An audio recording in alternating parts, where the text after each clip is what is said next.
बच्चों का एडमिशन कहाँ कराऊं, समझ में नहीं आ रहा है। इसमें परेशान होने की क्या बात है। अपने बच्चों का एडमिशन मिनरवा पब्लिक स्कूल आवासीय बसंतपुर में कराएं। 27 वर्षों से क्षेत्र का यह विद्यालय गौरव है, जिसमें पढ़कर दर्जनों IAS, IPS, डॉक्टर, इंजीनियर बने हैं। नामांकन के लिए आज ही संपर्क करें मिनरवा पब्लिक स्कूल आवासीय बसंतपुर सिवान। नमस्कार, मैं हूं राजेश पांडे। आप देख रहे हैं श्री नारद मीडिया। देश गणतंत्र दिवस मनाने जा रहा है और गणतंत्र को लेकर ही आज हम अपने स्टूडियो में इस पर विस्तार से चर्चा करेंगे। इसके लिए स्टूडियो में मौजूद हैं JD इस्लामिया कॉलेज के हिंदी विभाग के प्राध्यापक डॉक्टर रसूख प्रियंबर। साथ ही उनके साथ बैठे हुए हैं जिले के प्रख्यात शायर डॉक्टर तंग इनायत पुरी साहब।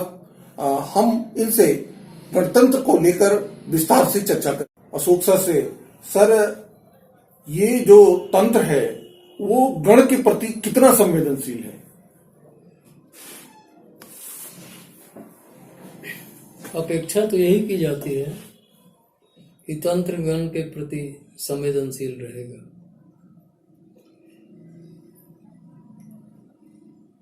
लोकतंत्र की जो अवधारणा विकसित हुई है भारत में खास तौर पर, वह बुनियादी तौर पर गलत हो गई है अपने स्थापना काल से ही। गण को जो जिम्मेदारी दी गई उसको उसके मुताबिक मानसिक रूप से तैयार नहीं किया गया। इसका लाभ तंत्र संचालन करने वाले अर्थात राजनीतिक दल उठाते रहे हैं। गण जिस सत्ता की स्थापना के लिए हर 5वें साल वोट करता है, तब उसके सामने विकास और समाज के बेहतरी की जो अवधारणा होनी चाहिए वह नहीं होती है।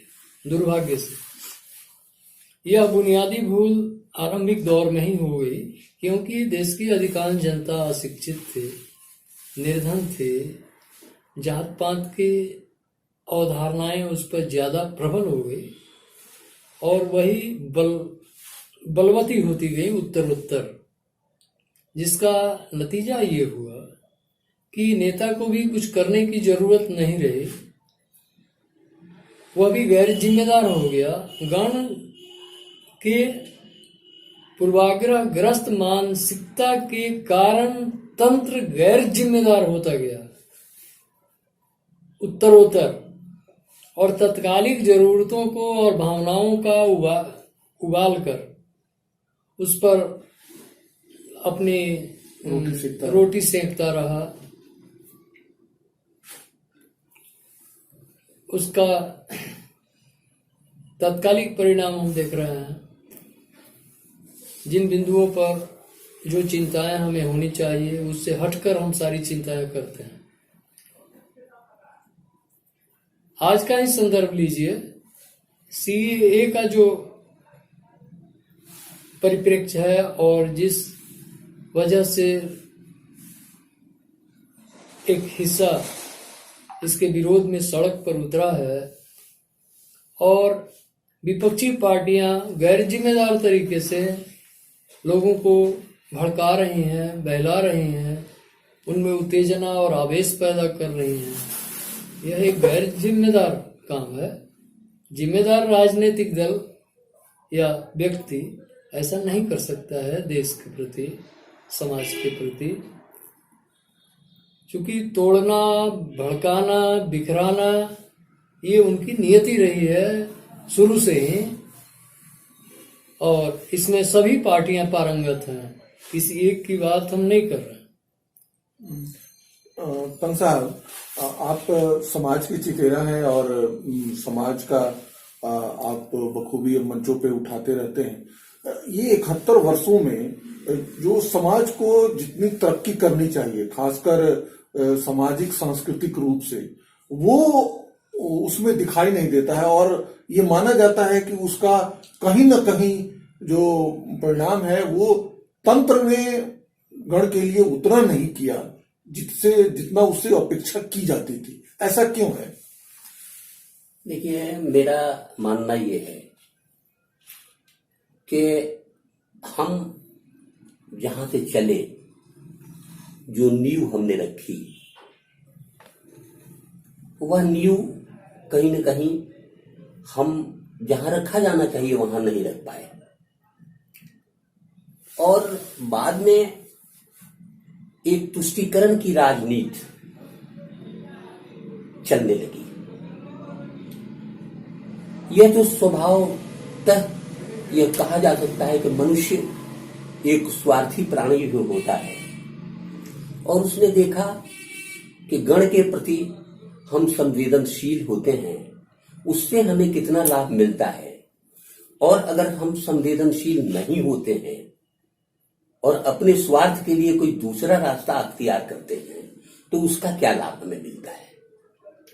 हमें लगता है कि उसमें हमारे राजनीतिज्ञों ने, जो लोग संविधान की जिम्मेदारी लेकर और कसम खाकर चलते हैं, उन लोगों ने ये महसूस किया कि हमें गण के प्रति संवेदनशील होने से ज्यादा बेहतर है और सुगम रास्ता ये है कि हम कहीं न कहीं यह काम करें कि हम इन्हें धोखा में डालकर रखें और गलत नीतियों पर चलते हुए लाभ उठाते रहे।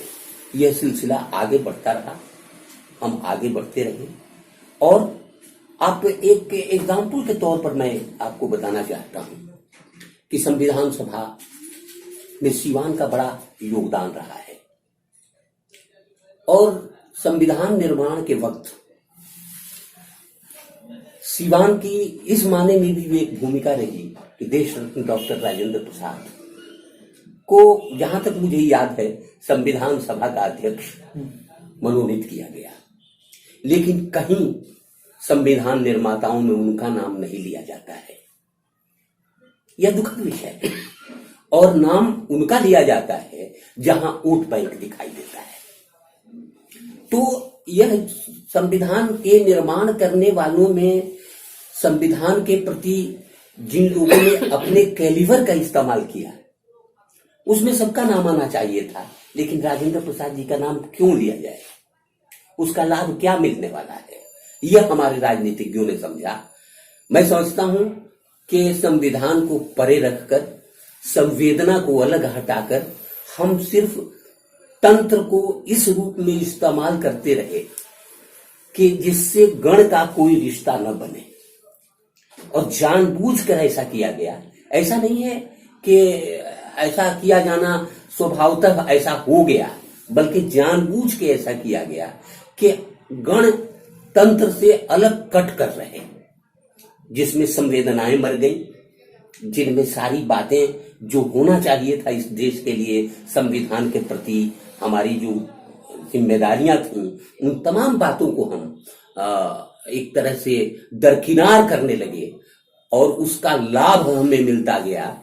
उसी लाभ की बदौलत हमने ये महसूस किया कि इन लोगों को परे हटाओ। आज बुद्धिजीवी वर्ग, जो साहित्यिक और सांस्कृतिक गतिविधियों से जुड़े हुए लोग हैं, वो पढ़े लिखे लोग जो हैं, वो उनको कहीं आप बता दीजिए कि उनके लिए कोई डिमांड रखा जाता हो, उनके लिए कोई काम हो रहा हो, या फिर उनको कहीं शामिल किया जाता हो, ऐसा कहीं नहीं है। केवल कागजी खाना पूर्ति होती, केवल कागजी खाना पूर्ति होती है। यहां तक कि राज्यसभा में यह कभी निर्णय लिया गया था कि साहित्यकारों को, संस्कृति कर्मियों को लिया जाएगा और उन्हें भी राज्यसभा में रखा जाएगा, लेकिन उनके नाम पर भी उन्हीं लोगों को मनोनीत किया गया जिन लोगों का दूर दूर तक कोई रिश्ता नहीं है। तो जब हम खुद गड्ढे में जाके गिर ही रहे हैं, तो फिर तंत्र से रिश्ता का सवाल क्या उठता है। संवेदना जीवित रहे, यह सोचना,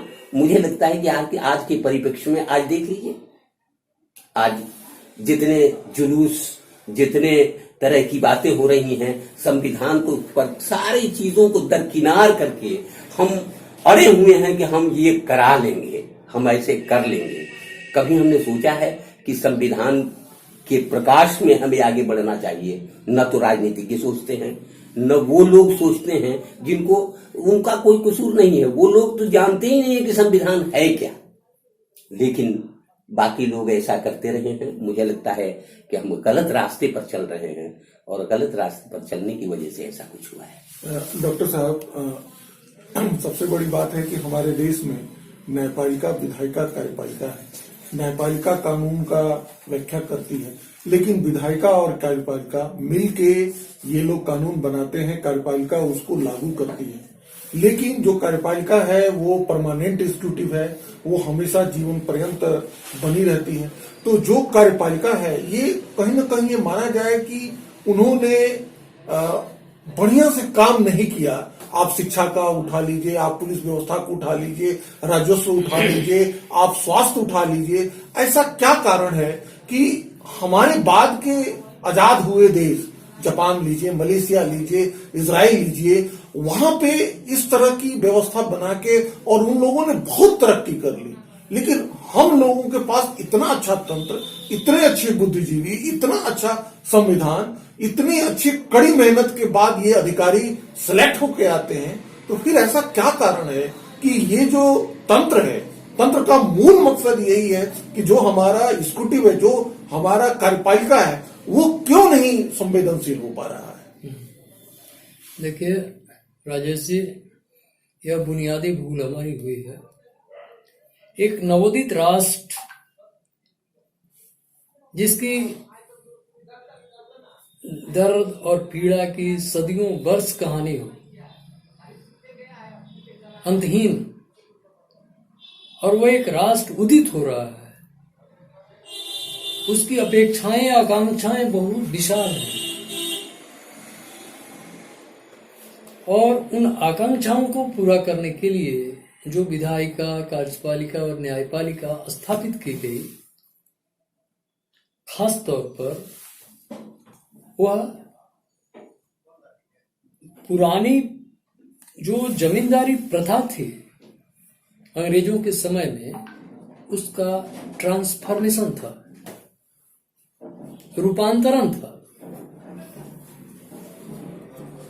जो सत्ता में आने और सत्ता में होने का मतलब यह है कि हम अपने इर्द गिर्द समस्त भौतिक सुख संसाधनों और संपदाओं का अंबार खड़ा कर लें।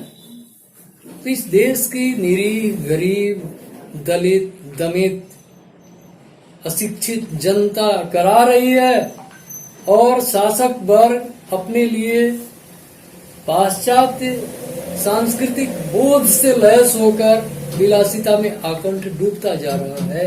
यह गैप शुरुआती में हम देखते हैं, और उसी गैप का विस्तार आने वाले दिनों में हुआ, जो विस्फोटक हुआ, जो समाज बट गया है, पूरा तरह से क्षेत्र में बट गया है, जाति में बट गया है, और पूरे तरीका से, क्योंकि जनता गरीब है, अशिक्षित है, उसको सिर्फ उसे बाद में बात करेंगे, चाहिए, अपेक्षाएं हैं उसको। कैसे ये अपेक्षाएं पूरी होंगी ये तय करना इस देश के शिक्षित लोगों का काम था, इस देश के इंजीनियर का, इस देश के डॉक्टर का, इस देश के एडमिनिस्ट्रेटर का, जिनके कंधों पर ये जिम्मेदारी हमने सौंपी, उनका ये दायित्व था कि उसको हम कैसे मीट करते हैं। लेकिन वे स्वयं विलासिता में डूब गए और डूबते गए। भ्रष्ट राजतंत्र का उन्होंने सहारा लिया, उनका साथ दिया, सब कुछ तंत्र डूब गया आकंठ भ्रष्टाचार में, और उनकी संवेदनाएं उनके प्रति नहीं जुड़ सकी जिनके लिए वो उत्तरदायी थे, जिसका नतीजा समय समय पर विद्रोह का विस्फोट, छोटे छोटे आंदोलनों का उग्र होना, और सबसे महत्वपूर्ण बात ये कि गण को संगठित होकर हमारे विरुद्ध आक्रोश और विद्रोह न पैदा हो, इसके लिए उसे खंड खंड तोड़कर रखना, कहीं क्षेत्र पर, कहीं भाषा पर, कहीं धर्म पर, कहीं जात पर। इन सारी उसकी दुर्बलताओं को उभारने में सारा यत्न हमारे राजनीतिक तंत्र ने किया। उसी का कुपरिणाम आज हम देख रहे हैं, और कुछ नहीं है।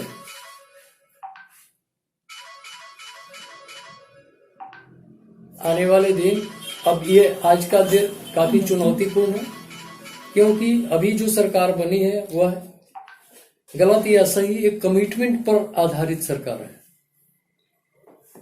उसकी निर्णय लेने की क्षमता और उसकी दृढ़ता और उसके निश्चय में कहीं कोई कमी नहीं है, लेकिन वह एक ऐसे उलझन और भूल भुलैया की तरफ देश जा रहा है जिसमें कहीं रास्ता बनता हुआ अभी नहीं दिख रहा। तम साहब, हमारा जो समाज है वो ऐसा माना जाता है कि सदियों से काफी विकसित समाज है। जब भी उन्होंने बहुत बड़ा अपनी भूमिका अदा की है, जैसे आप ये कहिए कि वो 74 का आंदोलन हो या आजादी का आंदोलन हो या 1857 का आंदोलन हो, तो जो अभी जो समाज जो चल रहा है, या जो जिस तरह से जो तंत्र का कार्य हो रहा है, इसमें आप समाज की जिम्मेदारी कितना और कैसे देखते हैं? देखिए, मुझे किसी की दो पंक्तियां याद आती हैं जिसने कहा कि इसी की आमद का शोरगुल था, इसी के सब मुंतजिर थे बैठे। इसी की आमद का शोरगुल था, इसी के सब मुंतजिर थे बैठे। ये कैसी आखिर बहार आई, कली के लग पर हंसी नहीं है।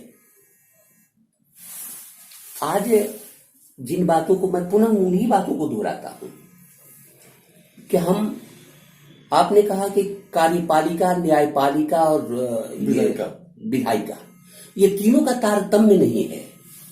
आखिर क्यों हो? जब तीनों स्वार्थ पर टिके हों, और जैसा कि अभी अशोक जी ने कहा कि एक निश्चय के साथ अभी वर्तमान सरकार चल रही है और उसे पूरा करना चाहती है, तो उसमें जो विरोध खड़ा हो रहा है, क्या आपको ये महसूस नहीं होता कि ये स्वार्थ से परे नहीं है बल्कि स्वार्थ पर आधारित है? और जब जब स्वार्थ पर आधारित इस तरह का सवाल खड़ा होगा, तब तब हम यह कैसे महसूस करेंगे कि हम जिसको आपने एक विशेष आज का टॉपिक रखा है कि गण और तंत्र का आपस में रिश्ता क्या है, तो ये कैसे हम महसूस कर सकेंगे या कैसे हम निर्णय ले पाए कि दोनों का एक बेहतर रिश्ता बने? इसलिए कि तीनों स्वार्थ पर टिके हुए लोग हैं। मैंने कभी कहा था, और मेरी एक नज्म है जिसका लब्बो लुआब यही है कि गांधी जी के जो 3 बंदर थे, उन तीनों बंदरों में एक की आंखें बंद, दूसरे का मुंह बंद और तीसरा कान बंद किए हुए था। वो उस जमाने के सिंबल थे जब कहा गया कि बुरा मत देखो, बुरा मत सुनो और बुरा मत कहो। लेकिन आज के परिप्रेक्ष्य में मेरी एक नज्म है कि आज के परिप्रेक्ष्य में किसी ने पूछा कि गांधी के वो 3 बंदर कहाँ हैं, तो उसने कहा कि एक बंदर जिसको आंखें नहीं थी, आंखें बंद किए हुए था, वो सियासत में चला गया, राजनीति कर रहा है। दूसरा जो कान बंद किए हुए था, आज के परिप्रेक्ष्य में उसे यूं समझा जाना चाहिए कि वो कार्यपालिका या हमारे अफसरशाही की तरफ चला गया। और तीसरा जो मुंह बंद किए हुए था, वो जनता के बीच में है। और तीनों एक दूसरे को सिर्फ देख रहे हैं, तीनों एक दूसरे को देख रहे हैं, कोई वार्तालाप नहीं है। आज आप बताइए कि आप डिबेट कराते हैं बड़े बड़े चैनल्स, उसमें तमाम पार्टियों के प्रतिनिधि बिठाए जाते हैं, क्या कभी किसी आम आदमी को बैठ करके उसका विचार लेते हुए किसी को आपने देखा है? क्या नहीं होता है। इसलिए कि आज उन्हीं लोगों को आपस में एक दूसरे को कुछ कह के अपनी अपनी रोटी सेक लेनी है, एक दूसरे को कहते रहते हैं। लेकिन आम आदमी मूक होकर के उस टीवी स्क्रीन पर देखता रहता है, और चाहे वो मुंह में के अंदर जितनी गालियां देता हो, लेकिन ऊपर से कुछ नहीं कह पाता है और वो लाचार है। मुझे लगता है कि यह लाचारी, वह स्वार्थ और वह चाटुकारिता, तीनों 3 जगह हैं। चाटुकारिता अपना काम आराम से करने में सक्षम है, और वह स्वार्थ जिसको स्वार्थ से पूर्ण है और स्वार्थ में से वशीभूत है, स्वार्थ ही चाहता है। और तीसरा वो जिसके लिए सब कुछ होता है वो लाचार नजर आता है। तीनों तीन जगह हैं, तीनों जब तक एक दूसरे से सामंजस्य नहीं बनेगा तब तक मुझे नहीं लगता है कि गण और तंत्र दोनों एक दूसरे के पूरक बनेंगे और यह गणतंत्र का एक नया अर्थ जो हम महसूस कर रहे हैं उसे पूरा किया जा सकेगा और हम समझ पाएंगे। आप दोनों हमारे स्टूडियो में आए और इतने गुड़ विषय पर आपने बड़ी अच्छी जानकारी दी, इसके लिए आपका धन्यवाद। ये होता है शुरू में ले